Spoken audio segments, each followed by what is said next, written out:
Dude, so you're coming at me from Australia. I talked to someone in Iran the other day, and I think Australia is farther away, but I don't really know my geography. So you may be Um, the furthest person away as a guest. yeah, cool, man. That's yeah, I think Iran's like probably like halfway between. Yeah, I think it's But then close. again, you could always go the other way. I don't know, like that, like around the globe. I need a globe right here to actually check it out. But I'm just glad that it sounds like the connection's good. Isn't that insane? We could talk in real time and we're Yeah, that it's far wild, away. man. The future is now. Hey, dude, I'm so psyched to talk to you. I'm like a recent but very fast fan. I think of everything I understand of you, which how much can you understand in a couple of days, but or a couple of weeks, I should say. But why you're here, because I want to get to know you. But just from your Facebook, like your mottos, like I just want to see more rad in the world. Like, dude, that already makes you like the coolest guy ever.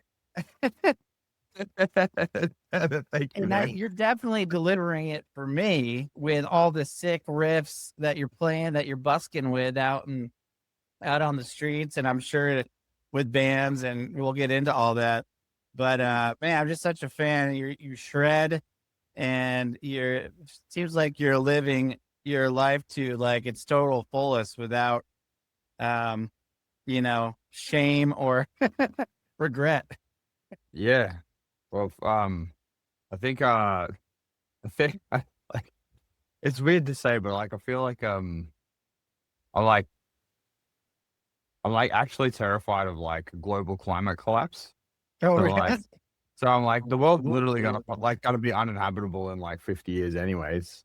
So I may as well go out swinging, enjoying myself, and trying to make like the last couple of days a good time for everyone around. Oh, gotcha. Well, I guess we all got our motivation, right? It's diff. And then like worst case scenario, it turns out that everything's fine, and then I just had an awesome life instead by accident. That's Yeah. Well, I was wondering because for me, it's like I'm terrified of not living up to my potential. Mm. I'm terrified that I have all these thoughts and ideas, but not the courage to go for it.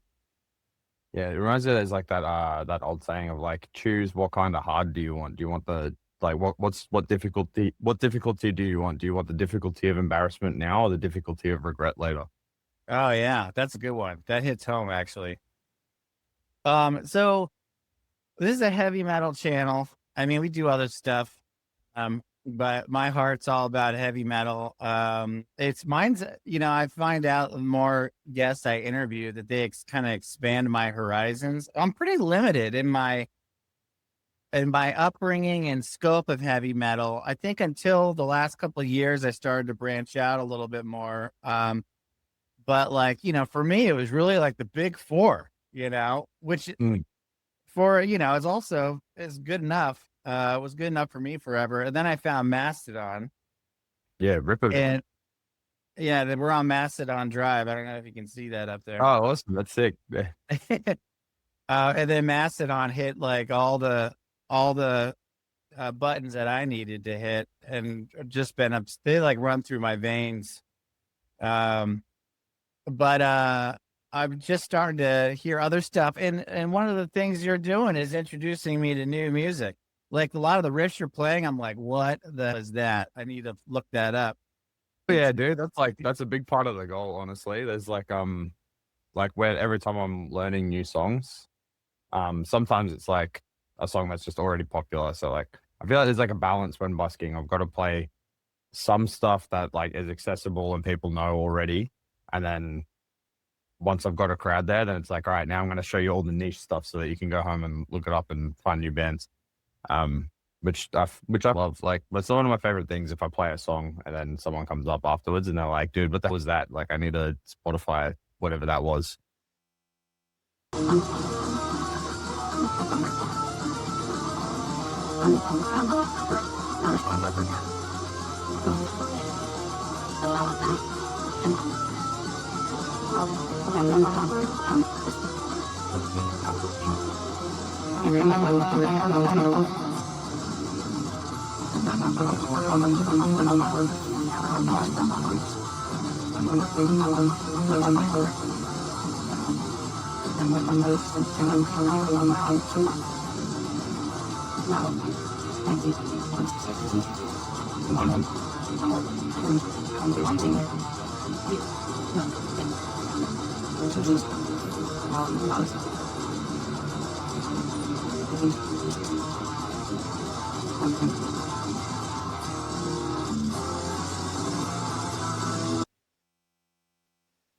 It's like, yeah, especially like I've got a couple of covers in my set that I haven't posted videos of yet that are from bands with like maybe like 3 or 4K like fan base.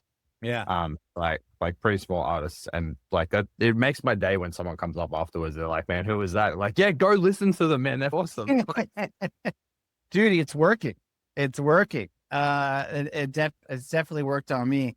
Yeah, I recently, dude, I have a band that I'm very good friends with, a band called Palaces. Actually, Bill Kelleher from Mastodon is producing their record. And they released this album, and I want so badly for people to like hear it and all the sick riffs that are in there, but they kind of are hidden sometimes, and you kind of have to have to like, cut your way through some of the chaos of the music, and then you get to this sick riff, and I want people to hear it so bad. I'm like starting to play them on like Instagram just so people will get exposed to them. So it's kind of the same mission, except for me, it's just with that one specific album, at least for now. But I know the feeling when someone gets it.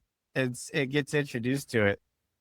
So it's like I sometimes think about like you know how you have like at a party or a gathering or something like that, and a song comes on that everyone knows, you sing it along together, and it's like that's like an awesome bonding experience with all your mates.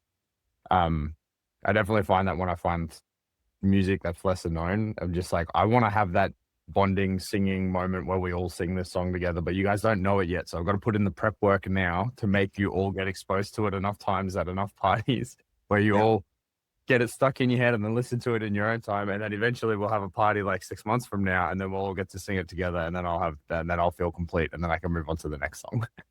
Dude, that's awesome. And so is that part of your process when you're playing? Because you're playing like full songs. I guess you're kind of doing whatever you want, but what I've seen of you is most of the time I watch you, you're playing like it's a clip of it, but I'm assuming you're playing the full song, like Rain and Blood or something. Yeah. So the way the like rules around busking work here in Melbourne where I live, is you have to move every 2 hours. So I've got like I think 120 songs that are prepared, and I've got to block them out into like 2-hour sets. So I'll just play like a 2-hour set as if it is a concert, regardless of how many people are there. Yeah. And once that's done, pack it up, grab a cup of coffee, sit down for like 5-10 minutes, catch my breath, and then walk to the next spot. I'll do that for like between 2 and 4 times a day, 4 days a week. Yeah. Oh, wow. And then I try to film all of it, and then like I've just got like hard drives worth of footage, and like I can never edit it as fast as I create it. But then at the same time, there's also, because it's busking, like there's only a crowd there some of the time. Sometimes it's like there's just no one in the city and I'm just playing to the wind. But like, who gives a man? Like, I just listen to like they're all my favorite songs anyway. So like I would just be listening to them on Spotify or like Tidal or something like that if I wasn't performing anyway. So and it's great. You get on your hands. Well, and it's great too, because even if no one's there physically, you can post it later, and there's thousands of people that are digging your stuff online. That's amazing. Yeah. Well, it's like it's not even, I feel like I'm cheating though. It's not even my stuff, man. It's like, it's just all my favorite riffs from all my favorite bands.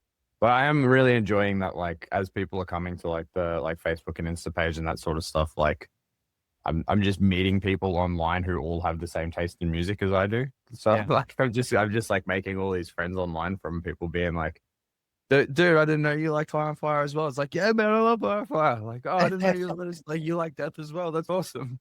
Like Oh, every that's now and then I'll great. get one of my favorite comments I get sometimes is someone's like, how do you just know all of my favorite songs? Like, because they're my favorite songs. For me, it's like, how do you know all my future favorite songs? Yeah. But definitely, I think I'm not sure what grabbed me first. It probably was something I knew. Like you're playing Opeths from something from Ghost Reverie.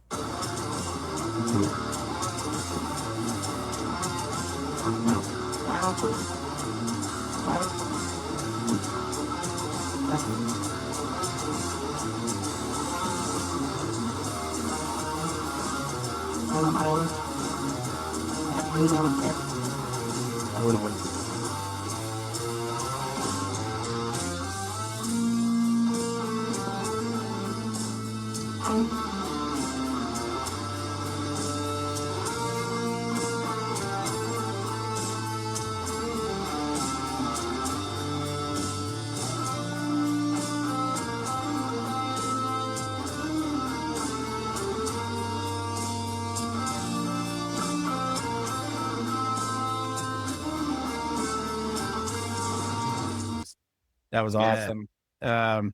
And I'm a huge I'm a kind of a fair weather fan with Opeth. I love Ghost Reveries and I love Blackwater Park, like I feel everybody does. And I haven't really dived too deep in the vast collection otherwise. But that and like Slayer, obviously. And yeah, I saw you playing what's that song? Eye of the Tornado. Um Idol Souls. Tornado That's Assault. Yeah, yeah. yeah, that's actually the first video I put up on my on the YouTube channel.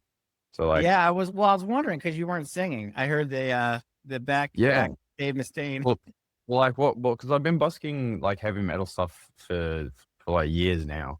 But like the way it started out was I just did guitar. Um, and there was like a bunch of like famous. I had like a small set list of like 6 or 7 like super famous songs where like I could download a backing track off the internet. Um, but then I kind of found like I hit my limit with that sort of stuff. And I really wanted to, like, I was getting bored of playing like what people wanted. I just wanted to play what I wanted to do, like kind of Yeah. like like, I don't know, like bullheaded thing. I'm just like, no, I've got the guitar. It's my choice. I want to play what I Yeah. want to. So I invested in like some home recording stuff so I could start making my own backing tracks. And then after a while of doing that, I was like, okay, well, now that I'm making my own backing tracks, none of the songs have vocals in them anymore. So now I have to learn how to do vocals so that I can put that into the song. So I only started doing vocals like the start of this year. That's dude, you're such a great guitarist and your vocals are amazing, dude. I think I mean, you're doing the whole spectrum. You're doing the pig squeal and you're doing and you're doing like real, like just in tune, powerful vocals.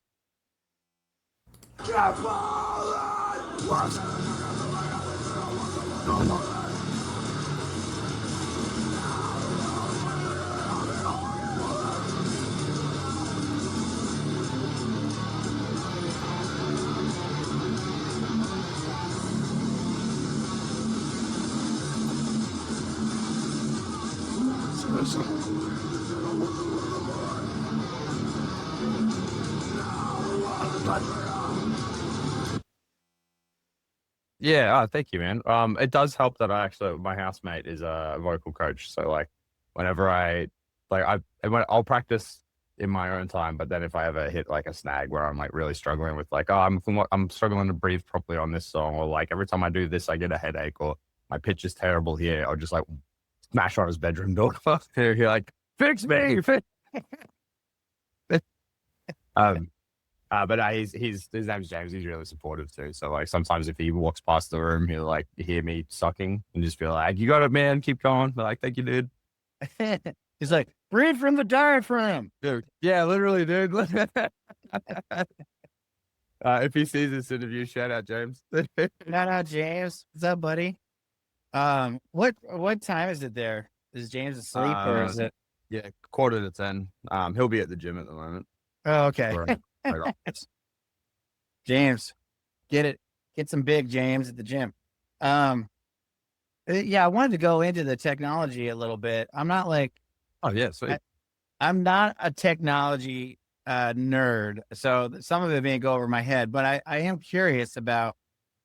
When I try to say I want to cover a song for my channel, which is fewer these days because it takes so much work for me, but I use this software, I guess, that will it will separate the tracks from a song that I just plop in there from iTunes or whatever, which is really convenient. And then like I'll learn it, play over it with my own guitar tracks, sometimes vocals, and then I'll delete the original guitar and the original vocals, and then I'll still have drums because drums is a little harder to for me. You know, you can't live drummer was one thing, but even digital drums for me to remake. I'm curious, do you like remake the actual drums, like, or do you use a track somehow that's already made?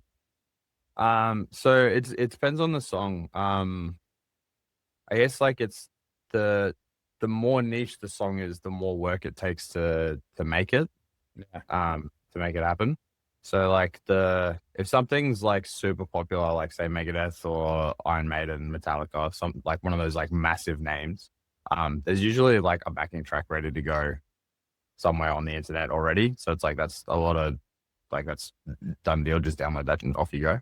Yeah. For the stuff that's more niche, like good luck finding an Emperor backing track like anyway. Yeah. So for that kind of stuff, I'll usually see if I can find a Guitar Pro version of it straight away. But I don't know if you use Guitar Pro, but oh yeah. Well, oh no, I don't. I use Ultimate Guitar sometimes. They have tracks. Yeah, perfect. So you know how on Ultimate Guitar there's like the internet version where it like it plays the tab while looking at it, while reading it, and then I have the multiple instruments. Yeah. So like you can download that into an editable file on a program called Guitar Pro, where like you can actually mess with it a little bit. Yeah. And then from the Guitar Pro file, you can export the MIDI for everything. So I usually get that, get the Guitar Pro file, and then sit down with the actual recording and just tidy up anything that I think sounds a little bit off as best I can. Then I'll export the MIDI from that into my DAW. Then I'll spend a good amount of hours trying to make the drums sound as human as possible, so they're not just like full robot spec. Yeah. Then learn the bass guitar and the rhythm guitar and record that. Then usually do like a rough mix, and then I'll play the rough mix like I'll like do my performance kind of in this room here.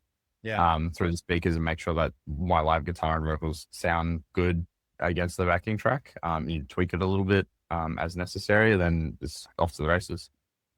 Dude, but some songs have like I do like changing the arrangement of songs though a fair bit, like depending on what's going on. Like for example, I play a couple of Children of Bodom songs, and like I cannot be waiting for the keyboard solo to happen. So I just learn the keyboard solo on the guitar and then do both, and then I'm like, yeah, now I'm doing fun stuff the whole time. I was gonna say, because I mean, is there a way for you to make it longer? In say you're just feeling it, and you just want to keep playing solo or jam out a little bit. Is there a way you can like loop it for a minute live?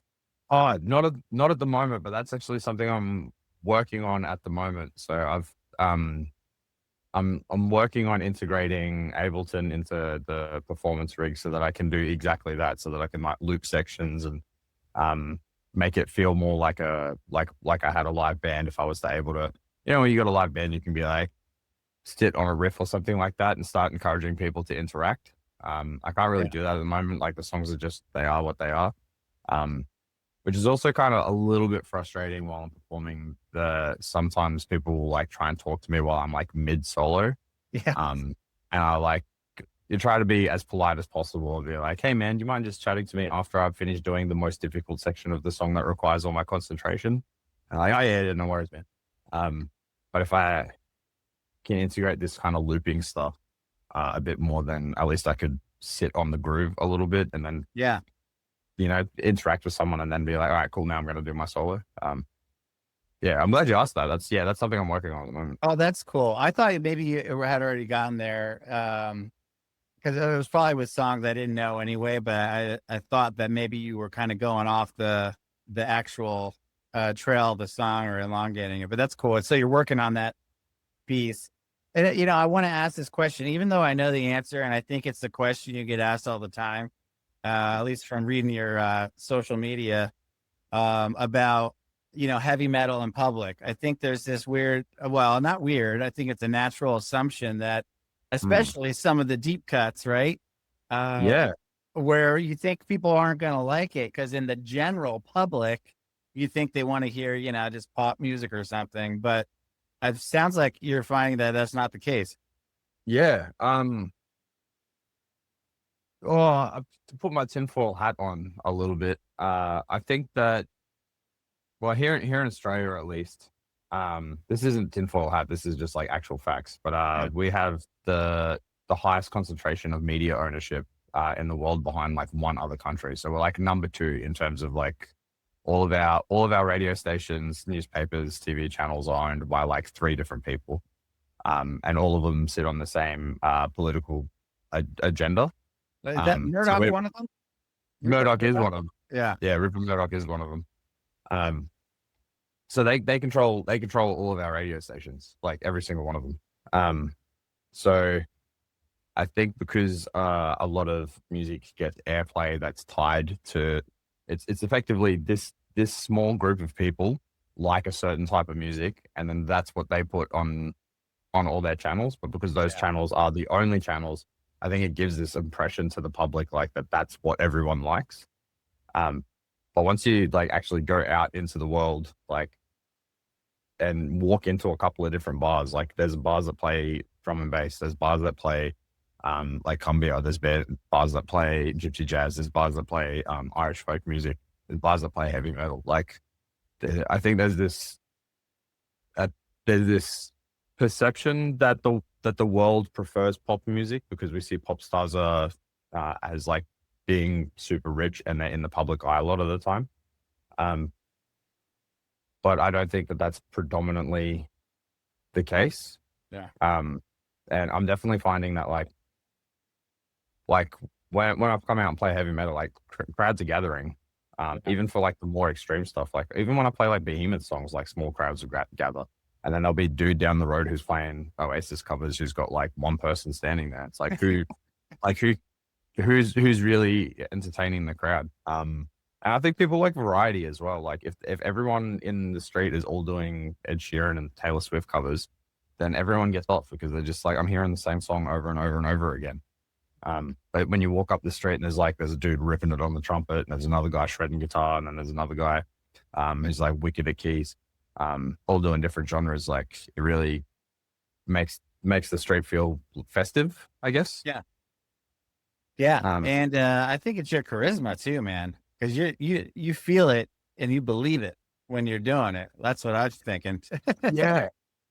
Funny you should say that. So when I first started, I used to get unsolicited advice all the time. They'll be like, you should play such and such. Like, you should play this song. Like, people would really like it. Like, yeah, maybe, but I don't like it. Yeah. And I think people can tell, like, if I'm standing there holding the guitar and I'm like, want to kill myself while playing a song, they'll be like, man, someone help that guy. Like, he clearly doesn't want to be here. But if I play a song that I really like, you get really into it. It's like, I think enthusiasm is infectious, you know?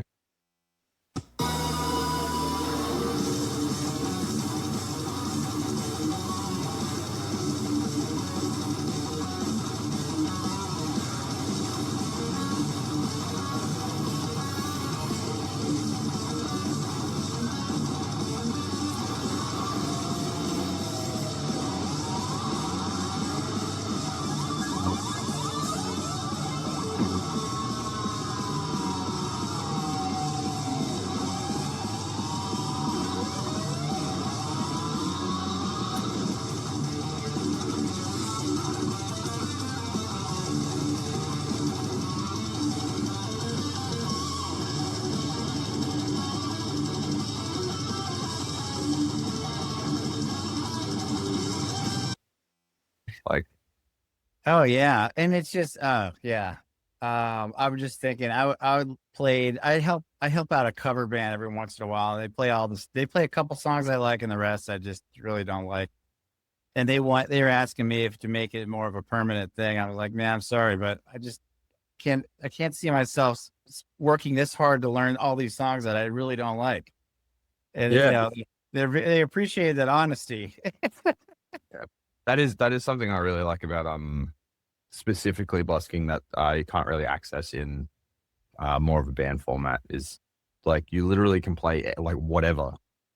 And I think it's a kind of like your market dictates what you can do a lot more than I think other spaces, like as a performer, because like you can literally play whatever you like and no one's going to stop you, but if everyone hates it, you don't make any money. Yeah. And so there's this kind of like push and pull of like it's really easy to figure out what works because like you just do what you want. You can literally test out whatever and you'll see in real time whether or not like that works for people. So like I sometimes use it as a good opportunity for like when I'm making my own songs, like just crowd testing stuff. Yeah. So like I'll like make my own song, go out and play it, and then if everyone's like, if I never get a single dollar in the case, it's like, all right, well that's a stinker. Like they kind of that one, maybe that one's just for me at home. But then other times, like I'll play stuff that I'm like, oh, I don't know if this is that good of a song. It feels kind of like it doesn't feel like anything, but like let's see how it goes. And like people constantly love it. And you're like, oh, I like accidentally wrote a banger. Sweet. You know? Yeah, that's funny. I love that. It's like, oh, maybe that one's just for me. Yeah. Dude, that's cool. So I don't, busking is such an interesting thing to me. And I never really, I didn't even know what the word busker meant until strangely, I'm 50 years old and I didn't know what it meant until like the last few years or whatever. Because Brent Hines did it, before Mastodon blew up, Oh, no way. Yeah. Brent Hines was a busker, man. That's probably where I first heard the term and I had to like look it up. May he rest in peace. And, yeah. and he would That's bust crazy. with my friend Tom Cheshire, who's been on the show a few times. That they got some story, or he's got some stories. But then it was High Fade. Have you heard of this funk band out of Scotland? High Fade. They love metal, and sometimes they'll play it, but it's mostly like in sound check. They got their start busking, and as a band, so a 3-piece, and then they just blew up. And the whole thing was, all of a sudden he noticed his Instagram, like the views started to go in the hundreds of thousands, and he's like, "Oh,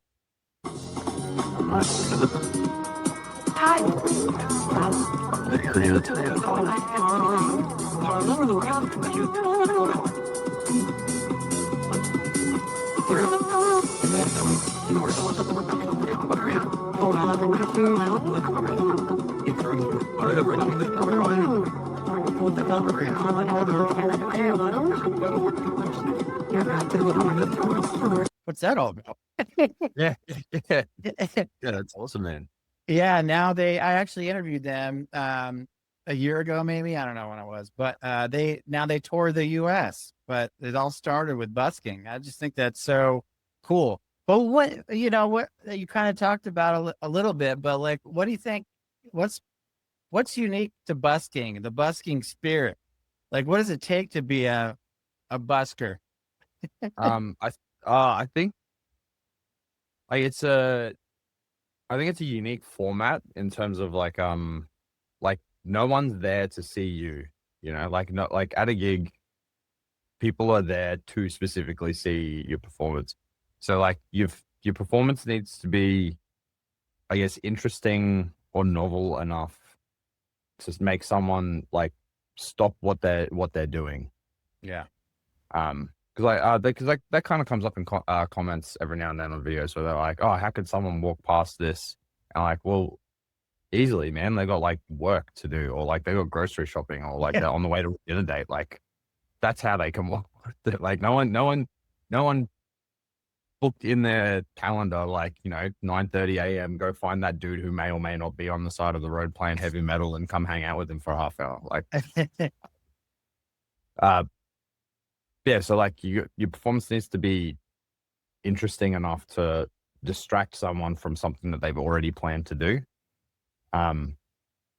But in a good way, because it's, you distract someone, like if you distract someone from doing something that they already planned to do because they dislike what you do so much that they're going to come over and tell you about it. Like that's, it's a fine line, I guess. Have you ever gotten that from someone?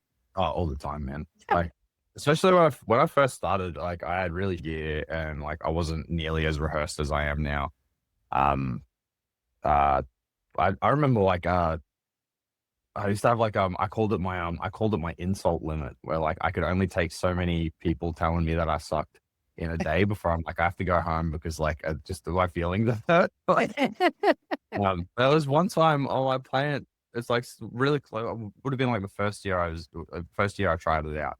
So I was like studying music at uni, and I started busking like on the side as a way to sort of like, one, make some money, but mostly just to get more practice performing and like just like become a better performer.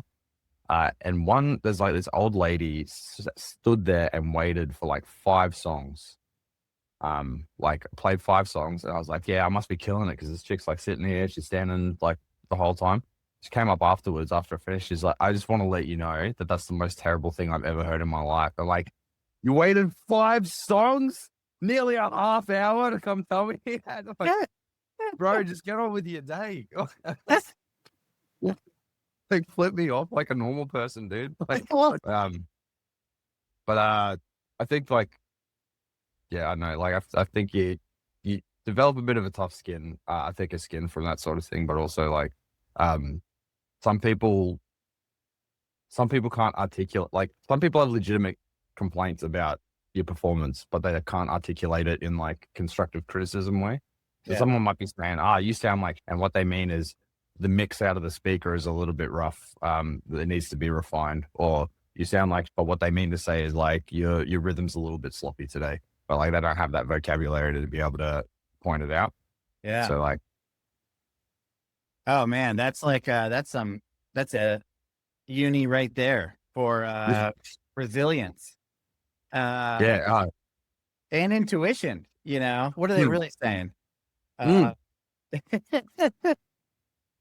So every now and then someone actually does have like the vocab to say that sort of stuff too. So like there's been a few times where someone's come past, it's like, hey man, like your playing's fine, but like the mix is coming out really tinny out the front here. It's like, and I don't know, because I'm standing behind the speaker. So to me it sounds like nothing but low end. And I'm like, oh wait, thank you. I can like, now that I have that more specific information, that's something I can rectify. Yeah. Do you remember the first time you did vocals busking? Were you nervous? Yeah. Yeah.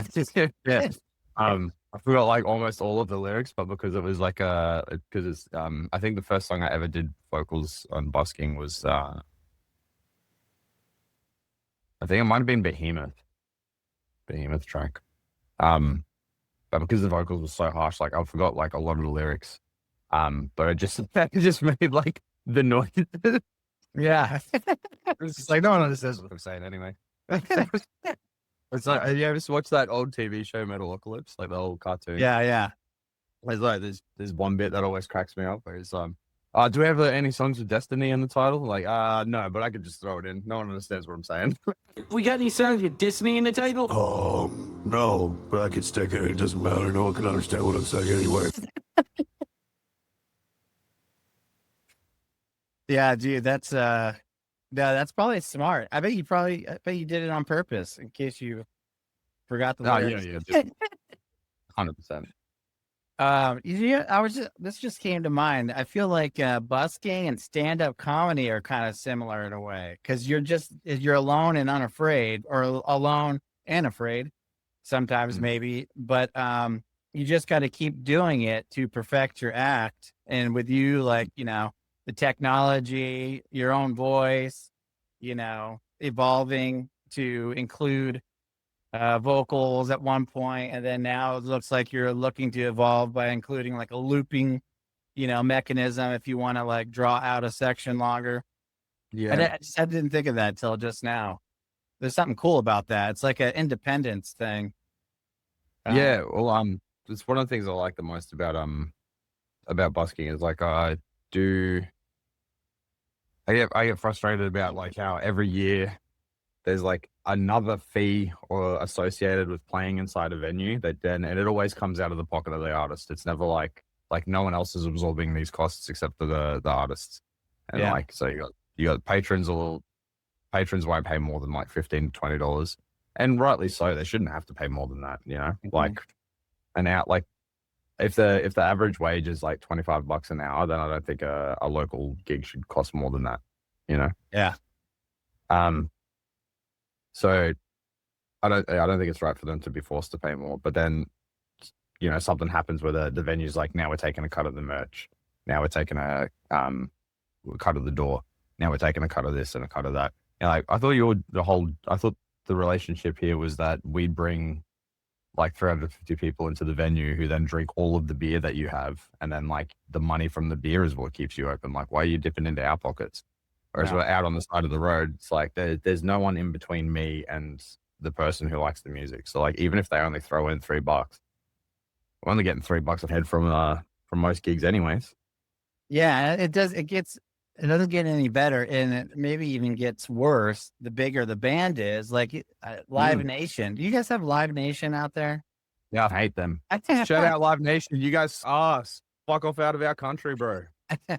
Yeah, dude, I'm actually wearing this shirt. Terminus Hate City. They're an independent record label down in Atlanta that I love the bands, and great friends of mine. But like they're starting a campaign against Live Nation. I just love it. Yeah, good. I hope it gets violent. Yeah, but like just think of the cut they take out, and how they take advantage of artists all the time. Yeah, Ticketmaster too. It's all just gets greedier and greedier. I think as you get bigger and bigger. And that like an $80 service fee for an automated system off out of there. Yeah. None of that. It's good. Oh man, no, I'm gonna get into long rants about stuff. Yeah, we can maybe go there or whatever we want to talk about. But it's all these people in the industry who don't like it's anytime there's like a faceless organization, there's like no one person who's accountable. Like that's when all this stuff comes in, because as soon as there's one person who's accountable, you can punch that person, and no one likes getting punched. And as a result of not wanting to get punched, they don't act like fuck. Yeah. But as soon as you can put like a blanket, like oh, I didn't do it, Ticketmaster did it. It's like, well, who runs Ticketmaster then? Get them down here so I can punch that. Yeah. What I feel is happening, and I might be feeling overly optimistic about it, but there's people like my friend down in Atlanta. They're trying to build something. They're like the record companies, as one example, and Ticketmaster and all Live Nation, they're not giving us what we want. So let's build it ourselves. Yeah, and it's like this huge, like powerful support system, and it's local. But I'm feeling that local will expand, and I think there's similar people doing in other big cities. Yeah, man. There's around this area, I'll give shout outs. So there's a mate of mine runs a thing called Black Oceans Media, and that's very much like built on this thing of like there was a bunch of promoters and stuff who like weren't like, they were just cycling through the same 10 big name local bands, and are like never throwing any new acts on the roster, never giving any opening acts like an opportunity to grow and be something. So yeah, man, mine started that, and he's been putting on awesome shows, and he's been going out of his way to make sure that like smaller unknown bands are getting these opening slots, so that they're getting an opportunity to actually make fans. There's a bar down in Frankston, which is like one of like our outer suburbs for the metropole, like down near the beach. A guy runs like a venue there called Singing Bird Studios, where it's like a rehearsal studio that has live gigs. And then the way that the guy runs that is like, he doesn't even really look for bands based on their following. He just kind of walks up and down, listens to everyone who's rehearsing, and he's like, these guys sound fucking awesome. You're playing on Saturday. So there's like a community that don't go to see bands in the sense of like, we're here to see such and such name, here such and such. They're just like, if we go here on a Saturday night, a band that rips will be here because they're getting selected from like without any knowledge of their following. They're getting selected purely on their ability to play good music. That's awesome. And then in Bendigo, which is like maybe 2 hours away from here, that's like the second biggest city in our state. There's a group called Succubus, who've been doing all these sick underground shows. Like they did rented out a what's called like an abandoned lawn bowls club. What? Do you guys have lawn bowls in the US? Long balls?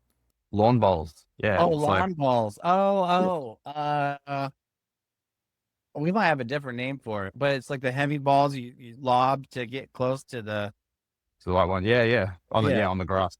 Yeah, it's like, I'm only just now discovering how popular it is here. I think it's one of those things where like once you turn 30, everyone starts doing lawn bowls. But like, there's like 2 lawn bowls places for every church in Australia, something like that. Like super popular. Anyways, there was an abandoned lawn bowls place, and these guys set up this underground gig there, like just like on the green of this place that'd been abandoned for ages, like one of those like underground shows. And yeah, they're doing the exact same thing. They're trying to they care more about there being a community and a scene. Yeah, very similar to what you were saying. Yeah, that's awesome. And speaking of bands, I'm gonna forget the name now. I should have wrote it down. I saw that you were helping a band out, I think, at one point, or maybe still are. But you'll play with some guys. Forget the name of the band. Lords of something, Chaos something. I'm not sure. It was back in the winter, in January, February, and you were on tour. I think like a 6-stop tour. I think that might be the name of the one of the events. So earlier this, I currently play for 5 bands. Oh, okay. The most recent one that went on tour was Dreamworm. Okay. I think that might have been was that in February? I can't remember. Man, that was actually the most chaotic tour I've ever been on. I've got like a bunch of footage I'm supposed to be putting together for like a YouTube video of like, this is what happened on that tour. But there's like 16 hours of like, and I don't know what of like footage, and I don't know what to cut because like every minute of that tour just chaos. It was like, was that where they lost luggage? Oh no, that was it. That was the one before him. That's the tour. That was awesome as well. So that was with a band called Witchgrinder. Industrial thrash. We supported Lord of the Lost, which is Lord of the Lost. That's what it was. Yeah. Oh, you were playing with Witchgrinder. I got that confused. I thought they were you were opening for them. Never mind. Got it now. Yeah. So yeah, I'm in Witchgrinder, and we were touring to support Lord of the Lost. Gotcha. Who are awesome dudes. But yeah, that story is hilarious. So so we had the tour for Lord of the Lost like locked in. And I got contacted by like skateboard.com because they were doing a skate comp / demo in Canberra. And like I grew up with skateboarding. That's like how I got into metal in the first place. So this guy rings up and he's like, "Oh, we're doing the skate comp. Do you want to do like your busking thing at the skate comp?" I was just like, "Yes, that sounds awesome. Lock me in." He's like, "I haven't even asked you like how much money you want yet." I'm like, "Oh yeah, fair enough. Yeah, forgot about that." Like, yeah, just as long as I got enough to cover like, travel and accommodation, like I'm sure I'll make the rest of the money that I need from the busking. Yeah. So like, sort out with that. Like, yeah, sweet. What are your details? Like your bank details? So I gave it to him. And he sent a deposit like while I was still on the phone. And I'm like, whoa, hang on. You haven't even told me what day the event is yet. We were both like just way too keen to make it happen. That's awesome though. And he's like, yeah, it's like such and such a day. I'm like, yeah, all right, give me a minute, check my calendar. I'm like, oh no, I'm already on tour for support Lord of the Lost. I can't do it. And he's like, hold on to the money. I'll call you back in like 30 minutes. And he calls back 30 minutes. He's like, all right, what about this?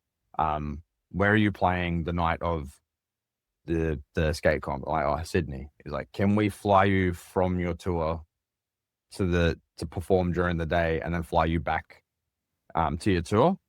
I'm like, yes, you can. That sounds awesome. I would love to do that. So I played in Melbourne the night before, then like at bumfuck in the morning,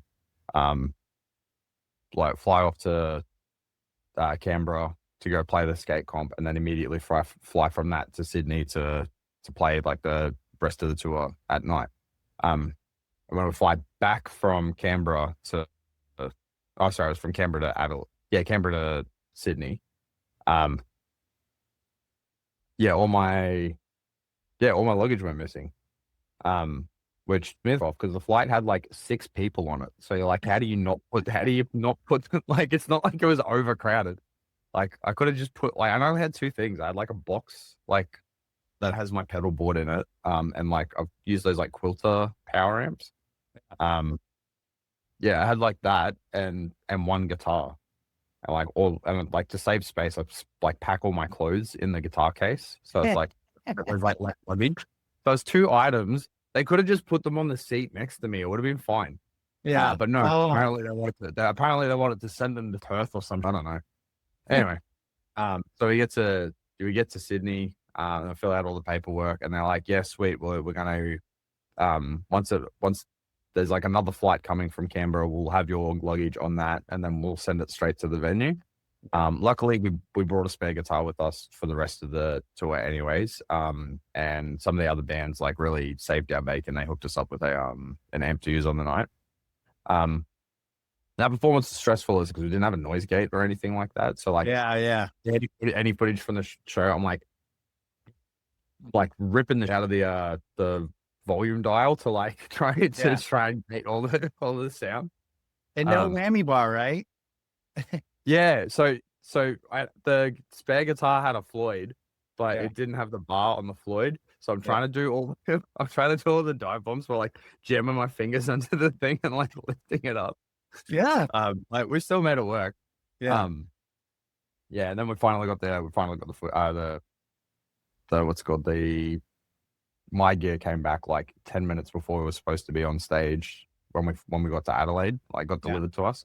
So like quickly restringing the guitar, like in the little 10 minutes before we get on stage, and like I hope the tuning holds. And thankfully it did. So, that was definitely stressful, but fun. Yeah. So I'm kind of surprised. I don't know why I'm surprised, but but you're playing with 5 different bands now, still with Witchgrinder. And who else are you playing with? So it's Witchgrinder, Dreamworm. I gotta read them out. I always forget. But Bentham's Head, which is kind of like a stoner prog doom stuff, kind of Mastodon-y vibe. Witchgrinder, which is like industrial thrash. It's like I guess like if Rammstein and Metallica each other. Then Draco Rex, which unfortunately is breaking up. We're having our last show this Saturday. But that's kind of like a rock and roll, more like Motorhead or the more rocky Pantera songs. And then Dreamworm, which is as a mate of mine, it's his brainchild. And he's just a good friend of mine, and we like hanging out, so I kind of help him out with that. And then I have my like solo thing called Grey Ember, which is more like black death sort of stuff. Oh, right on. So you're a full-time musician, right? Do you have like a day job?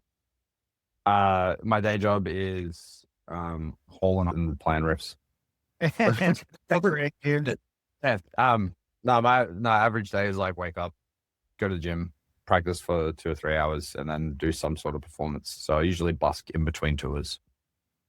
And your sets when you're busking, like 2-hour sets, do you have like how much planning goes into it? Like you're saying, maybe 2 hours on this corner, then get a cup of coffee. Do you do the same 2-hour set or? No. Yeah. I've got like So I've got like 120 songs prepared currently, and I kind of organize them into like themed sets. So there'll be like, I've got like a shred set that's like all of my most like technical stuff that a lot of the time I don't do vocals on. So like if my voice is feeling a bit sore, I'm doing that one. Then I've got like a prog set that's all like Opeth, Mastodon, Blood Incantation, Tool, all that kind of stuff. Yeah. Then I've got like a death metal set that's like more specifically like Death, Morbid Angel, Deicide, all that sort of stuff. Then I've got like a black metal set. Then there's like a thrash set, and then I've got my I am in dire need of money set, which is just like all of the songs that consistently make the most money in a row. What are those? Just out of curiosity. But anything from Pantera, anything from Metallica. Yeah. Is Ace of Spades one of those? Ace of Spades actually makes like no money, funnily in. I've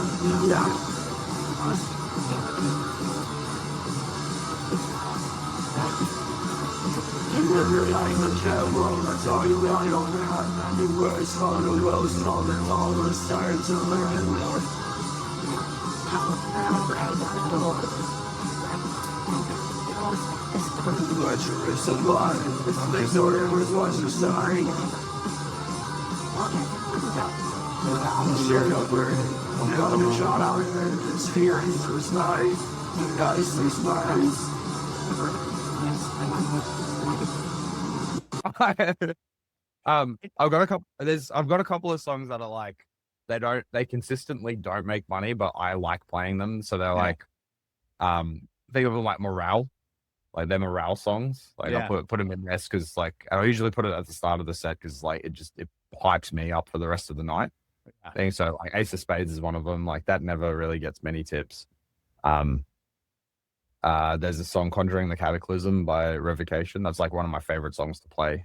It's just got like such interesting licks, and to me it sounds cool. Yeah. But like that, those two songs, I'll play them at the start of a set, and it just puts me in like a really good mood. Yeah. And then the whole rest of the night, it's a good time. I think the best line right now, until I think of another one, the best line in music history is "You win some, you lose some. It's all the same to me." Yeah, both, man. Dude, that's what I aspired. You are.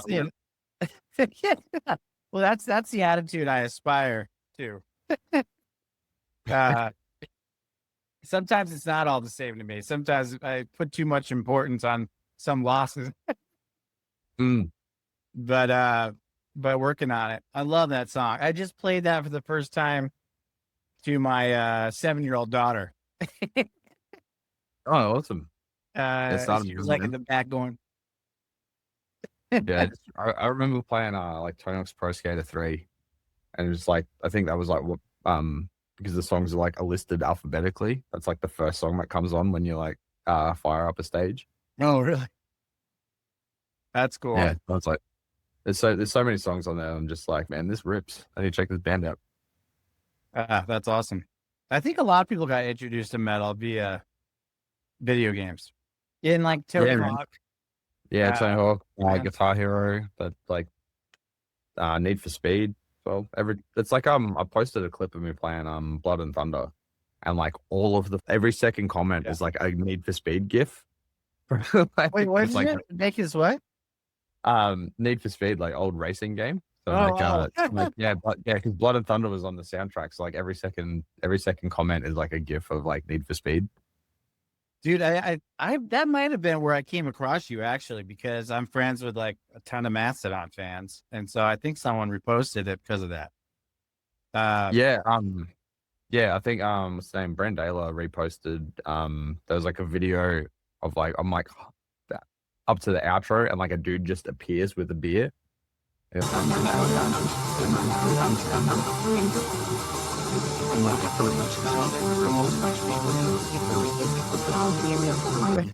Oh yeah. I'm like, oh sweet. I'm like struggling to play the riff with like one hand while drinking the beer, and then like while I'm already occupied, this guy's like hanging for the fist bump. Like, oh yeah, okay, man. Like, I'm really struggling to juggle everything together. Yeah, it's, But speaking I of, want to hear him. The way he just like appears out of nowhere. I can't even because of the way the camera is, like you can usually see like someone walk across the road or something. Yeah. You can see their approach, but this dude just like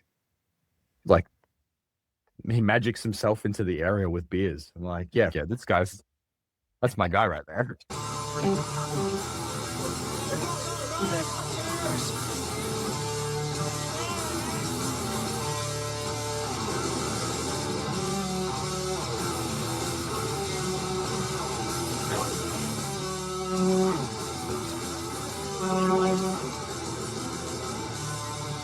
Okay.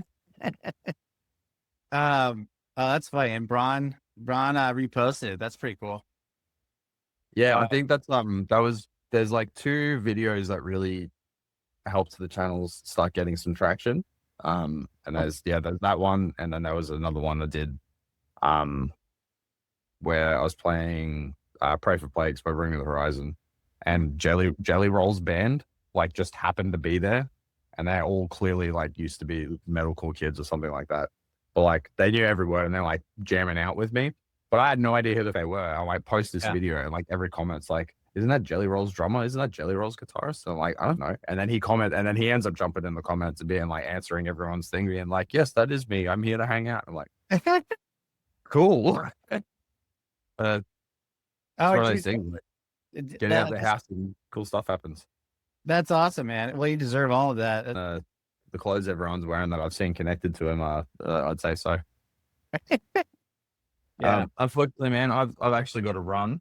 Yeah, no, you're good, man. Just a No, quick I one. thought this is a good conversation. I was about to ask you if there's anything I should have asked you that I didn't. I don't know, man. If you think of anything, just hit me up, man. I'll be happy to come on again. Yeah, brother. All right, man. Hey, great to meet you, and maybe we'll do this again sometime. Yeah, you too, man. Yeah, thanks for reaching out and having me on the show. Yeah. All right, man. I'll let you know when it comes out. Oh, awesome. Thank you, bro. All right. See ya. Have a good Bye.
one.